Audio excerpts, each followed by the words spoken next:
মা বাবা এত বড় নিয়ামত, তুমি মায়ের চেহারার দিকে মায়ার নজরে একটা বার তাকাও। তাকিয়ে তাকিয়ে মনে মনে চিন্তা করো, হায় আফসোস মালিক, আমার মায়ের চেহারাটা কেমন জানি শুকিয়ে গেছে, আমার মাটা কেমন জানি কালো হয়ে গেছে, আমার মা কি হয়েছে মালিক আমি জানি না। আজকে এক বেলা বা দুই বেলা, একবার বা দুইবার, একদিন বা দুই দিন ভালো করে মা খাবার খায় না গো। এমন কথা চিন্তা করে তুমি মায়ের চেহারার দিকে তাকিয়ে তোমার মায়া লেগে গেল। আমার নবীজি জানিয়ে দিলেন, এমনি ভাবে একটা বার যদি মা জননীর ওই চেহারার দিকে তাকাও রে, তোমার আমল নামায় একটা হজের সওয়াব দেওয়া হয়। রাসূলকে প্রশ্ন করা হলো, ইয়া রাসূলুল্লাহ, ইয়া হাবিবাল্লাহ, নবী গো, ও প্রাণের নবী, এমনি ভাবে যদি মায়ের দিকে 100 বার তাকানো হয়, আমার নবীজি জানিয়ে দিলেন 100 হজের সওয়াব তোমার আমল নামায়। সুবহানাল্লাহ বলবেন না? আরো জোরে বলেন না। আরে ভাই, আপনি তো হজে যেতে পারছেন না, আল্লাহ আপনাকে সেই সামর্থ্য দেয় নাই, টাকা পয়সা নাই, আপনি মা বাবার সাথে ভালো সম্পর্ক রাখেন, প্রেমের সম্পর্ক রাখেন, আপনার জান্নাত সুনিশ্চিত। কে বলেছে? রাসূল বলেছে। রাসূলের কথা সত্য না মিথ্যা? 1% যদি সন্দেহ করে ঈমান থাকবে? কথা বলেন, থাকবে? 1% সন্দেহ করলে ঈমান থাকবে না। মা বাবা কত বড় নিয়ামত, মা বাবা কত বড় মধু, এটা একটু বোঝানোর জন্য আমি ছোট্ট একটা হাদিসের অংশ বিশেষ আমি আপনাদেরকে শোনাবো, শুনবেন? বন্ধুরে আমার, হযরতে জুরিজ নামে এক আল্লাহওয়ালা ছিলেন যুবক। হযরতে জুরিজ মানুষ যেমনি একত্রিত হয়ে বন্ধু নামাজ পড়ে ইবাদত বন্দেগী করে, হযরতে জুরিজ যেমন ভাবে ইবাদত করতে পছন্দ করতেন না। লোকালয় থেকে অনেক দূরে চলে গেল, ওখানে গিয়ে বন্ধু তিনি কি করলেন, মাটি দিয়ে সুন্দর একটা হুজরা বানালেন, মানে ইবাদত খানা বানালেন। এটার মধ্যে তিনি আমল করে বন্ধু একা একা নির্জনে মালিকের সাথে প্রেমের ডুরি। এমন একদিন এই হযরতে জুরিজ বন্ধু নামাজরত অবস্থায় ঠিক এমন সময় তিনি কিন্তু নামাজে দাঁড়িয়ে গেছে বন্ধু। নামাজে যখন দাঁড়িয়ে গেল, নামাজে দাঁড়িয়ে যাওয়ার পরে এমন সময় মা চলে গেল, ওই মাটির হুজরার বাহির থেকে ডেকে ডেকে বলছে, বাবা, বাবা রে, আমি মা এসেছি, তোমার সাথে একটু দেখা করবো বাবা, একটুখানি দেখা দাও না। কিন্তু জুরিজ তো নামাজের নিয়ত বেঁধে ফেলেছে। এবার জুরিজ মনে মনে ভাবে, ও মালিক, আমি তো নামাজের নিয়ত করে ফেলেছি গো মালিক, এখন আমি কি নামাজ চালিয়ে যাব নাকি আমার মায়ের ডাকে আমি সাড়া দিব? সর্বশেষে তিনি ডিসাইড করলেন, সিদ্ধান্ত নিলেন, না না না, আমি নামাজটাই চালিয়ে যাই, মায়ের সাথে একটু করে দেখা করবো নামাজ শেষ করে। এবার নামাজ শেষ হয়ে গেল, নামাজ শেষ করার পরে বাইরে এসে দেখে রে, আজকে মা নাই। মা সেই জায়গা থেকে প্রস্থান করে যে চলে গেছিল। আবার বন্ধু দ্বিতীয় দিন মা দুঃখিনী আবার চলে আসলো বন্ধু ছেলের সাথে দেখা করার জন্য। আজকেও ছেলেটা নামাজরত অবস্থায়, অত্যন্ত গুরুত্বপূর্ণ আলোচনা বন্ধু, হাদিস শরীফ অত্যন্ত প্রেমময়। আজকেও ছেলেটা নামাজ পড়তে চলে আসলো, ছেলেটা নামাজের নিয়ত বেঁধে ফেলেছে। মা দুঃখিনী আজকেও বাহিরে থেকে ডাকে, বাবা, বাবা গো, কোথায় রে? জুরিজ তোমার সাথে দেখা করতে এসেছি। আজকেও জুরিজ মায়ের সাথে বন্ধু দেখা করলো না। গত দিনের মতো আজকেও তিনি নামাজ চালিয়ে গেলেন। নামাজ পড়তে পড়তে পড়তে বন্ধু শেষ করলেন। শেষ করার পরে বাইরে এসে দেখে রে, আজকেও তো মা নাই। দুই দিন এসেছে, মায়ের সাথে বন্ধু কোনো দেখা হলো না। এবার কি করলেন, মা এখান থেকে চলে গেলেন। জুরিজ কিন্তু তার ইবাদত খানায় হুজরায় বসে আছে। দুই দিন, একদিন, 2 দিন চলে গেল। তৃতীয় দিন আবার মা এসেছে ছেলের সাথে দেখা করার জন্য।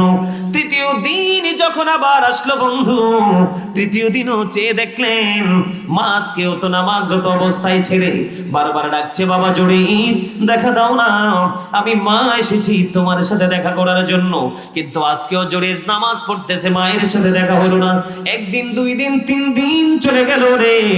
এক ছেলেটা একে একে 3 দিন নামাজরত অবস্থায় মায়ের সাথে দেখা হলো না। তৃতীয় দিন মা অত্যন্ত দুঃখ পেলেন। একদিন আসলাম, ছেলেটার সাথে দেখা হলো না। দ্বিতীয় দিন আসলাম, দেখা হলো না। তৃতীয় দিনই আসলাম, তা দেখা হলো না। ছেলেটা বন্ধু কাঁদতে কাঁদতে কাঁদতে কাঁদতে মা এবার মনে মনে ভাবলেন, আল্লাহর কাছে দরখাস্ত করে দিলেন, আল্লাহ রাব্বুল আলামিনকে দরখাস্ত করে দিলেন, মালিক 1 2 3 দিন পর্যন্ত ছেলেটার সাথে দেখা করতে এসেছি, ছেলেটা তো দেখা দিল না, তাকে বেশ্যা মহিলার মুখ না দেখাইয়া তারে মরণ দিও না। জোরে জোরে কন্যা একবার নাউজুবিল্লাহ। মা কি দিয়েছে? অভিশাপ দিয়েছেন যে বেশ্যা মহিলার মুখ না দেখাইয়া তারে মরণ দিও না। বন্ধু কি করলেন? পাশেই বসবাস করতেন এক বেশ্যা নারী। বেশ্যা মহিলা তো বুঝতে পারছেন, কথা বলে না, বিয়ে ছাড়া বেগানা পুরুষের সাথে বন্ধু মেলামেশা করা তার পেশা। তখন হাদিস শরীফের মধ্যে এসেছে ওই বেশ্যা মহিলার গর্ভে তখন ছিল সন্তান। ওই বেশ্যা মহিলার তৎকালীন সময়ে তখন প্রেগন্যান্ট ছিল। যখন জুরিজের মা বন্ধু বরদোয়া দিলেন, অভিশাপ দিলেন। এবার কি করলো? মা তো অভিশাপ দিয়ে চলে গেছে, জুরিজ তো জানে না, সে তার হুজরায় বসে বসে বন্ধু ইবাদত করতেছে। ইবাদত করতে করতে ওই দিক দিয়ে দিন চলে যায়, রাত চলে যায়। হঠাৎ করে বন্ধু বেশ্যা মহিলার পেট থেকে সন্তান প্রসব করলো। এবার মানুষ তাকে প্রশ্ন করা শুরু করলো, এই যে বাচ্চা তুমি কোথায় পেয়েছো? তোমার তো কোনো বিয়ে হয় নাই, তোমার তো স্বামী নেই, এই বাচ্চা তোমার গর্ভে কোত্থেকে আসলো? এবার ওই বেশ্যা মহিলা একটা ডাক দিয়ে বলে দিল, এই বেশ্যা, এই বাচ্চা এনেছি আমি জুরিজ থেকে। জোরে জোরে কন্যা নাউজুবিল্লাহ। জুরিজ কিন্তু বেশ্যা মহিলার সাথে দেখা হয় নাই, তার সাথে কোনো ধরনের কোনো কমিউনিকেশন নেই। এবার বন্ধু কি হলো? তৎকালীন সময়ে মানুষগুলো, উৎসুক জনতা, তারা কি করলো?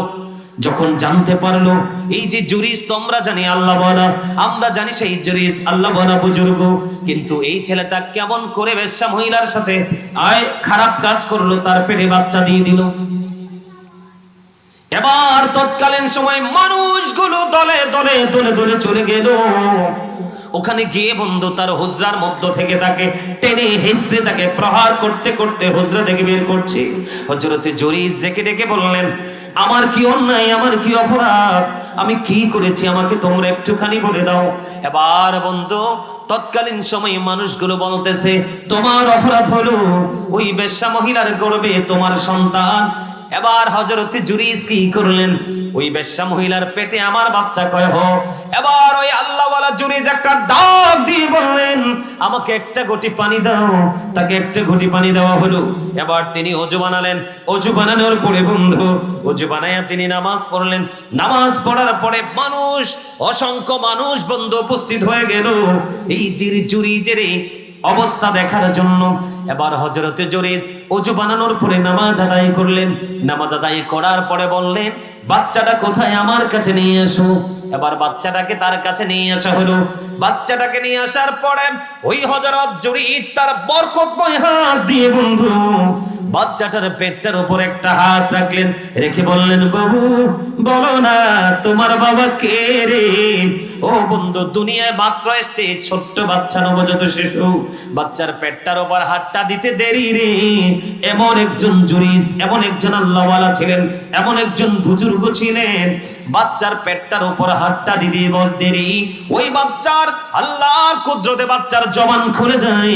বাচ্চাটা একটা ডাক দিয়ে বলে, ওই রাখাল আমার বাবা। জোরে জোরে বলেন না একবার আল্লাহু আকবার। বাবা কে?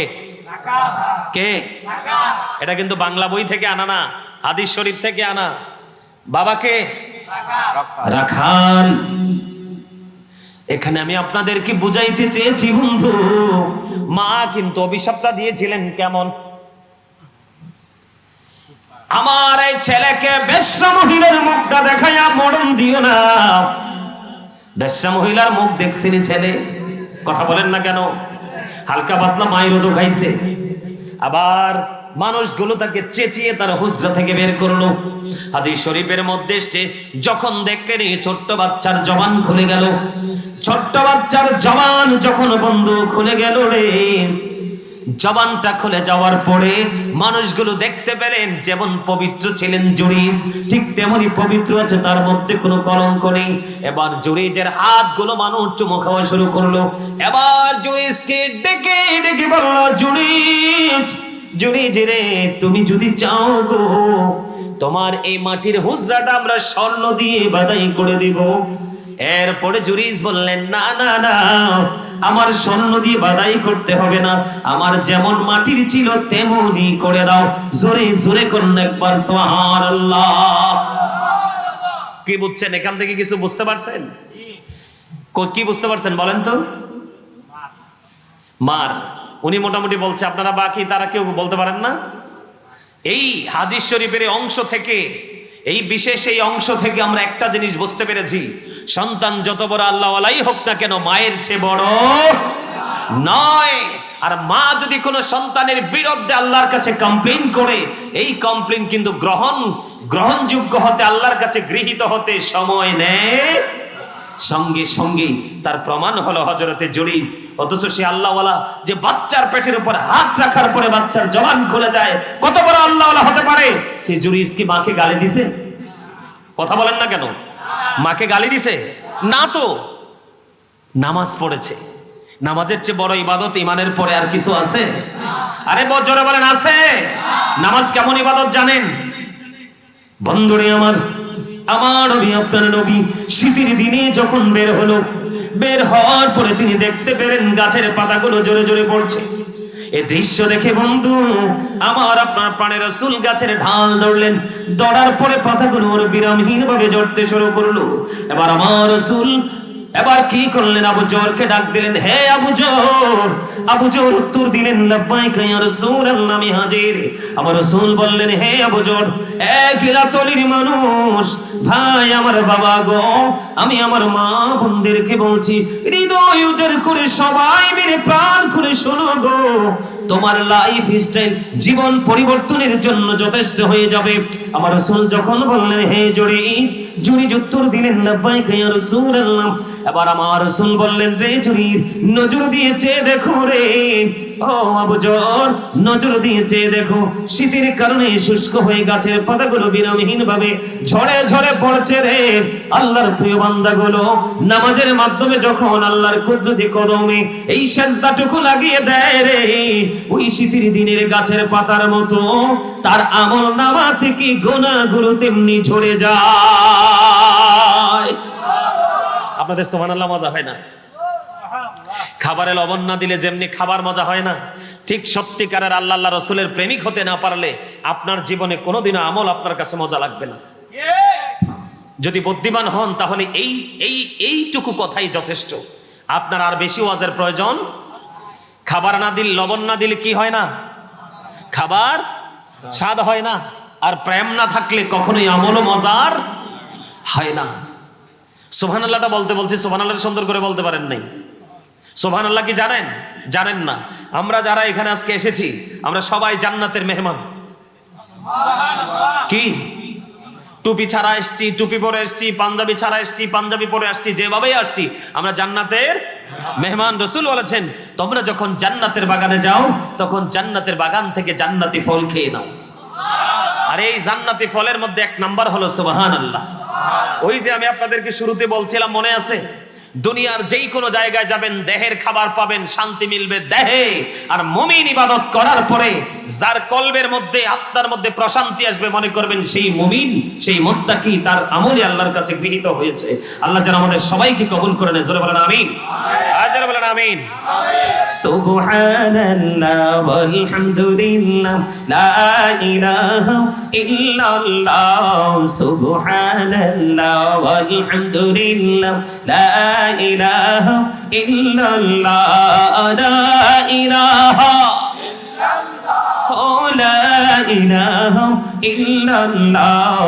আরশ কুরসি লৌহ কলম সৃষ্টি জাহান ওসিলারি, যে আল্লাহ খুশি হইয়া নাম রাখিলেন হাবিবুল্লাহ।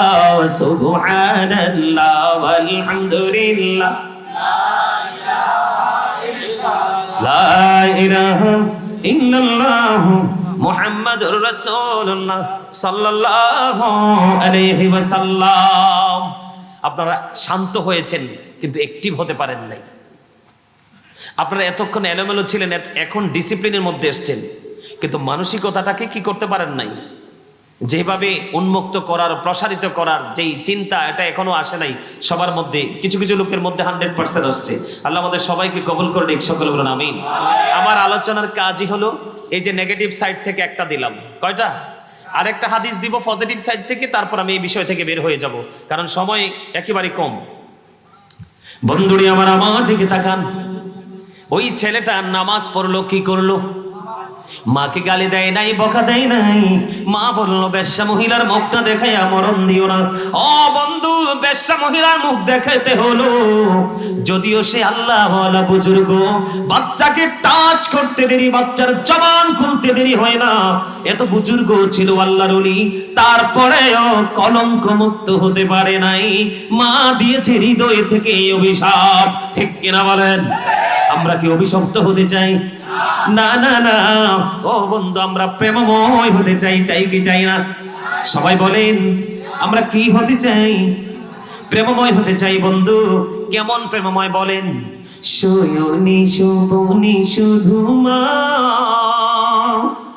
তোমার কথা মনে হয়, কতদিন দেখি না তোমার, ভুলে কি গেছো আমার, ভুলে কি গেছো আমার।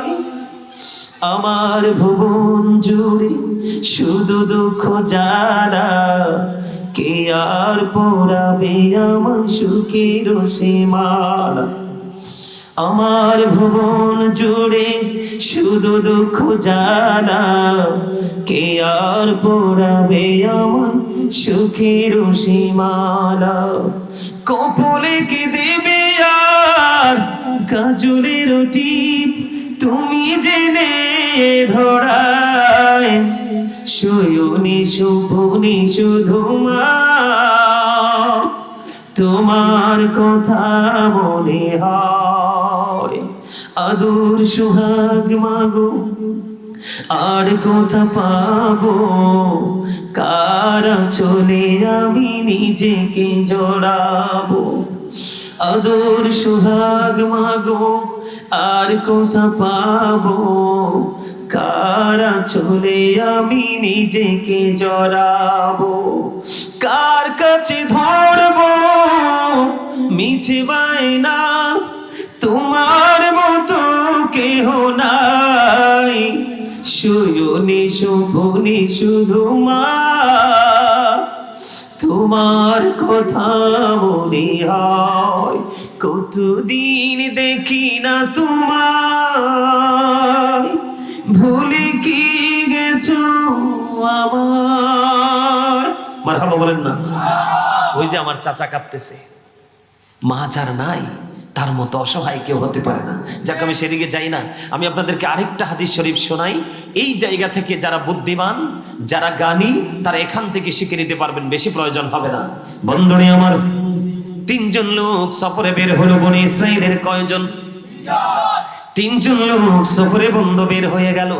সফর করতে করতে করতে করতে বন্ধু সন্ধ্যা ডানা মেলে দিল। এবার তারা পাহাড়ের গুহার মধ্যে প্রবেশ করলো। পাহাড়ের গুহার মধ্যে যখন প্রবেশ করলো, প্রবেশ করার পরে বন্ধু এবার হঠাৎ করে আচমকা এক বিশাল বড় এক পাথর পাহাড় থেকে ধসে পড়ে তাদের প্রবেশ পথ পুরোটা বন্ধ করে দেয়। তারা তো আশ্চর্য হয়ে গেল, আমরা 3 জন এই গুহার মধ্যে ঢুকে গেলাম, এত বিপজ্জনক জায়গায়। হাদিস শরীফের মধ্যে এসেছে বন্ধু, এটা এত বড় পাথর ছিল রে, ওই পাথর পৃথিবীর কোনো মানুষের পক্ষে সরানো সম্ভব ছিল না। বন্ধুরে আমার, ওই 3 জন গুহার ভিতরের মধ্যে প্রবেশ করলো। পৃথিবীর কোনো মানুষ তো তাদের বিপদের খবরও জানে না। 1 নয় 2 নয় 3 জন।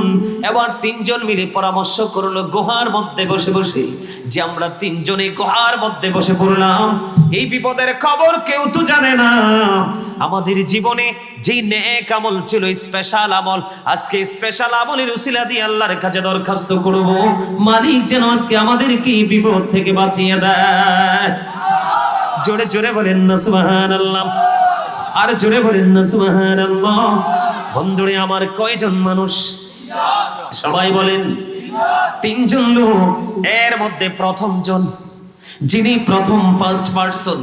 এবার তিনি মনে মনে চিন্তা করলেন, তিনি ছিলেন একজন বন্ধু কাঠুরিয়া। প্রতিদিন তিনি সকালবেলা কাঠ কাটতে যায় রে, কাঠ কেটে এনে এটাকে পজিশন করে বিক্রি করে জীবন জীবিকা নির্বাহ করে। একদিন এই কাঠুরিয়া বন্ধু কাঠ কাটতে কাটতে কাটতে কাটতে দেরি হয়ে গেল। দেরি যখন হয়ে গেল, ওনার গড়ে কিন্তু ছিল দুধের প্রাণী। এবার তিনি কি করলেন, কাঠ কাটতে কাটতে বন্ধু দেরি হয়ে গেল। এবার দেরি হওয়ার পরে তিনি কাঠ কেটে বাড়ির মধ্যে ফিরে আসলেন। ফিরে এসে তিনি কি করলেন, দুধ দহন করলেন। দুধ দহন করার পরে দেখলো রে, মা বাবা কেউ তো বন্ধু সজাগ নাই, ঘুমিয়ে গেছে। এবার যখন দুধ দহন করলেন, ওই কাঠুরিয়ার সন্তান বলল, বাবা বাবা গো, দুধ দাও না, দুধ পান করব। কিন্তু এমন পাগল ছিল বন্ধু, মা বাবার পাগল। ওই সন্তান বলল, না না না, আমি যতক্ষণ না পর্যন্ত মা বাবাকে দুধ খাওয়াতে না পারবো, আমি কাউকে দুধ খাওয়াবো না। জোরে জোরে কন্যা সুবহানাল্লাহ।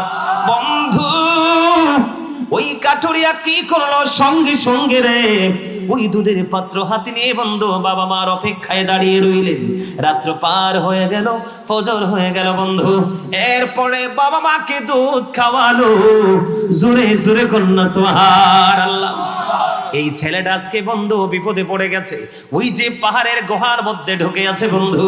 এদিন আল্লাহকে ডাক দিয়ে বললেন, মালিক, ওই যে সেদিন দেরি করে কাঠ কেটে গিয়েছিলাম, বাড়ি গিয়ে দেখেছিলাম মা বাবা ঘুমিয়ে আছে। মা বাবাকে দুধ না খাওয়াইয়া আর কাউকে আমি আগে দুধ দেইনি। এই যে আচরণটা করেছিলাম মা বাবার সঙ্গে, ওইটা একমাত্র তোমার সন্তুষ্টির জন্য, তোমাকে খুশি করার জন্য, তোমাকে রাজি করার জন্য। এই কথা বলার পরে আল্লাহ, ওই দিনের আমার এই আমল, ওই দিনের আমার এই কাজ যদি তুমি কবুল করে থাকো, তাহলে আমাকে ওই কাজের উসিলায় আমাকে তুমি মাফ করে দাও। সুবহানাল্লাহ বলেন না। আজকের বিপদ থেকে আমাকে তুমি রক্ষা করো। ও বন্ধু দোয়া করলেন। দোয়া করার পরে এবার কি নিচে দেখলেন, হঠাৎ আল্লাহর কুদরতে পাথরটা একটুখানি সরে গেছে, কিন্তু বের হওয়ার কোনো ব্যবস্থা নাই। জোরে জোরে করুন একবার সুবহানাল্লাহ। এবার দ্বিতীয় জনের পালা বন্ধু। দ্বিতীয় জন কেমন ছিল, সে তার চাচাতো বোনকে ভালোবাসতেন। অনেক চেষ্টা করেছে দুজন আলিঙ্গন করার জন্য, অবৈধভাবে মেলামেশা করার জন্য। বন্ধুরে আমার, ধীরে ধীরে ধীরে ধীরে ধীরে ধীরে দেখতে দেখতে অনেক চেষ্টা করলো। ওই লোকটা ওই মেয়েটাকে বন্ধু পটাতে পারে নাই কোনোভাবে। একটা সময় দুর্ভিক্ষ দেখা দিল। ওই মেয়েটা একটু বাবা মা থেকে বিচ্ছিন্ন হয়ে গেল। তাকে কি করলেন, 200 দিরহাম ও বন্ধু তাকে দিয়ে দিলেন। কত? কথা বলেন না। 200 দিরহাম দিলেন তার মনের ইচ্ছা পূরণের জন্য। এবার কাছাকাছি চলে গেলেন। মেয়েটার কাছাকাছি যাওয়ার পরে এবার মেয়েটাকে টাচ করলেন, একেবারে কাছাকাছি চলে গেলেন। মেয়েটা একটা ডাক দিয়ে বললেন, তুমি আমার ইজ্জত লুণ্ঠন করতে পারো না। যিনি আমাকে মহারানা দিয়ে স্বামী হবে, বউ করে করে নেবে, ওনার জন্য আমার ইজ্জত, আমার এই ভালোবাসা জমা করে রাখবো। তুমি আমাকে টাচ করতে পারো না, তুমি আমাকে টাচ করতে পারো না। এই কথা বলার সঙ্গে সঙ্গে ছেলেটা মেয়েটাকে ছেড়ে দিল। সুবহানাল্লাহ বলেন না কেন? আর জোরে বলেন না সুবহানাল্লাহ। অথচ হাদিস শরীফের মধ্যে এসেছে বন্ধু, যেখানে একজন বেগানা নারী, যেখানে একজন বেগানা পুরুষ থাকে, এখানে তৃতীয় জন থাকে শয়তান। কিন্তু তাদেরকে শয়তান বন্ধু গায়েল করতে পারলো না। কারণ আমার আল্লাহ কোরআনে বলেছেন, ইন্না কাইদা শাইতানি কানা দাঈফা। আল্লাহ বলেছেন, শয়তান ডিসিপশন ইজ ভেরি উইক। শয়তানের ধোঁকা মুমিনের জন্য একেবারে দুর্বল। হাজার চেষ্টা করলেও মুমিনকে আটকাতে পারে না। ওই ছেলে কি করলেন, ওই মেয়েটাকে ছেড়ে চলে আসলেন। আবার বলে দিলেন, তোমাকে যে দিরহাম গুলো দিয়েছি, এটার দাবিও আমি ছেড়ে দিলাম। জোরে কন্যা সুবহানাল্লাহ। এত সুন্দর সুযোগ পাওয়ার পরেও বন্ধু তারা আলিঙ্গন করতে পারতেন, মেলামেশা করতে পারতেন। বন্ধুরে আমার ছেলেটা ছেড়ে চলে আসলো। আজকের এই দ্বিতীয় জন হলো ওই ছেলেটা। আল্লাহর কাছে দরখাস্ত করে দিলেন, মালিক, ওই দিন যে আমলটুকু করেছি, ওই দিন ত্যাগটুকু করেছি শুধু তোমার সন্তুষ্টির জন্য। যদি খুশি হয়ে থাকো গো, আমাদেরকে বিপদ থেকে তুমি উদ্ধার করো। দোয়া শেষ হইতে দেরি রে, পাথরখানি আল্লাহর কুদরতে আর একটু সরে যায়। জোরে জোরে কন্যা সুবহানাল্লাহ।